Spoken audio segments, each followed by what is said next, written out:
So let's chat. Um, I don't know if you've seen the cancel Netflix stuff that's been going around, but I wanted to kind of remark on that. Of simply, it's kind of dumb.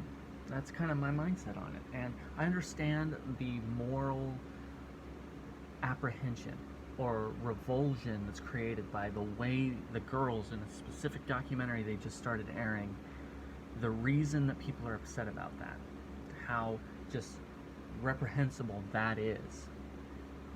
My question is, why are you mad at Netflix about it? See,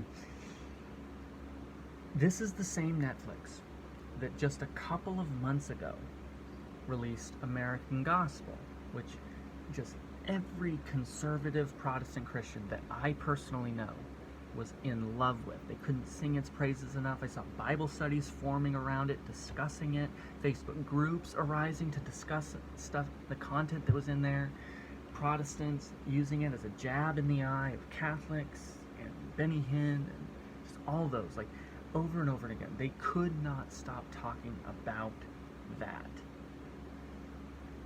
And now Netflix has released this, and all of a sudden cancel Netflix. It's the same organization.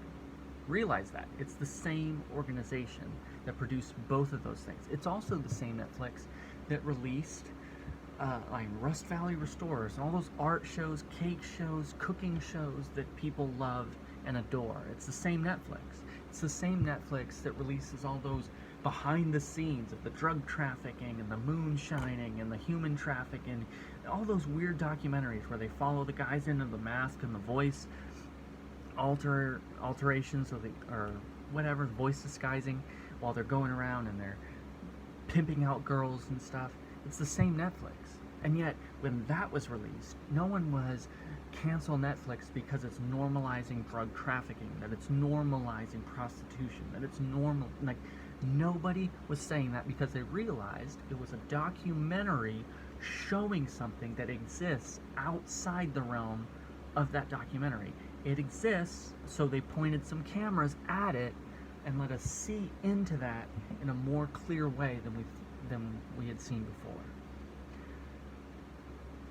No one was saying cancel it then. Now they are. And let me tell you why. I've seen the statistics. I know the mathematics on it. I know the demographics of it. That simply,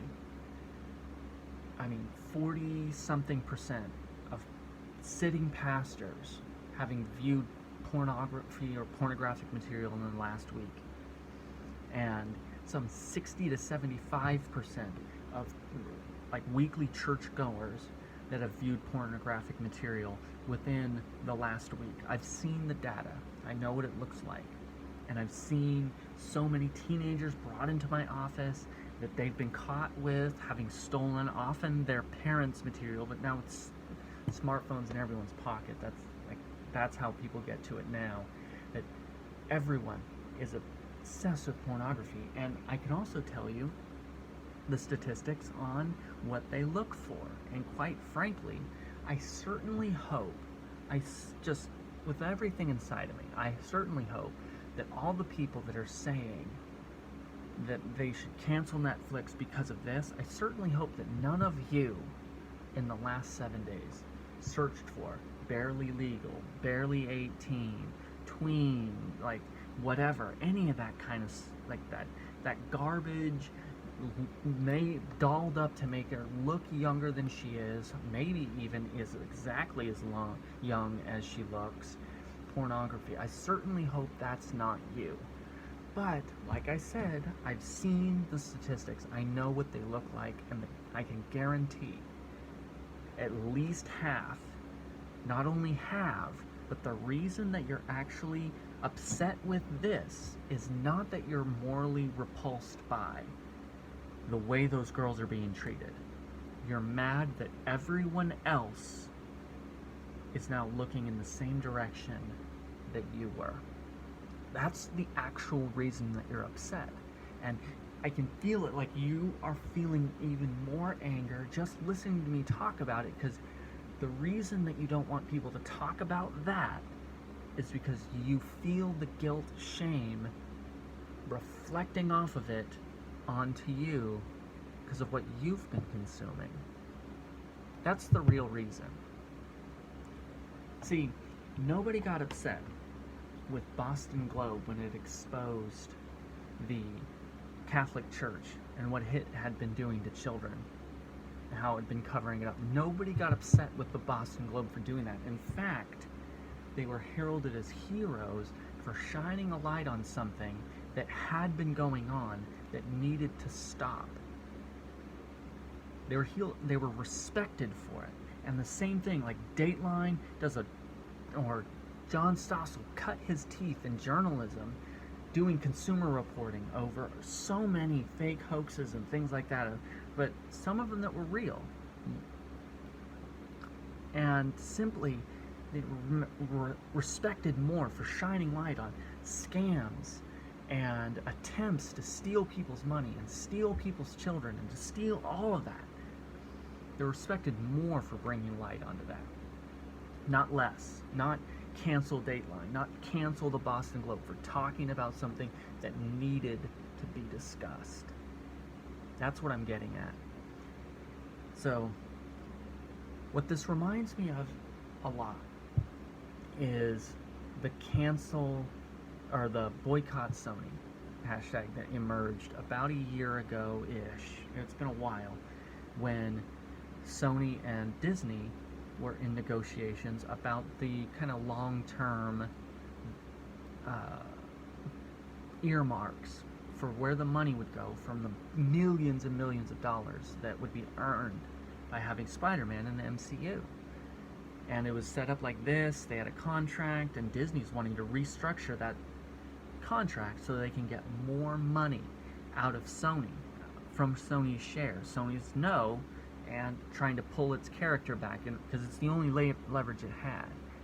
And the consumer freaked out of its gourd and said cancel Sony because of that, when the one who was guilty was who? Disney, operating behind the camera. And of course they were more than happy to let you pile on like ignorant masses, like ignorant fools piling onto Sony until that's how stupid we are, quite frankly. We just jump on there. We were more concerned about having Spider-Man in the movies, be able to see him. Like, we were more concerned about that than we were the well-being of a company that employs human beings. We were more concerned about the content than the creators. And the same thing is true here, because we're more concerned about the content than we are concerned about the people involved. See, you're not concerned about canceling the pageant behind all that, the promoters behind that pageant. You're not concerned about canceling, opening maybe even like CPS cases on those kids, on those parents. You're not concerned about those things. You're concerned about the content. And so you're going to go over to Disney Plus or Amazon Prime as if those are less exploitative than Netflix has ever been. It's silly. It's a lot of silly that's happening here. This is really what I'm getting at. You can cancel your Netflix subscription if you want to. I don't care. It's not going to affect me in any way. You can cancel your YouTube subscription if you want. It's not going to affect me in any way. What I really want to get at is what's motivating. Are you just sharing that with someone else that you know shared it, and you've been kind of peer pressured into joining the herd on that? Or have you thought it through and are convinced that it's the right thing to do? I'm still weighing it. I'm not sure. I'm not certain where I am at with it.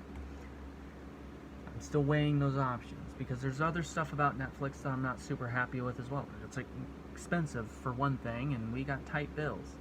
So it's something to consider of that. Are you upset about this because little girls are being treated as sex objects? Or are you upset about this because you're seeing little girls being treated as sex objects? And quite frankly, if this had never come out, you would be happier, even though those girls would still be exploited.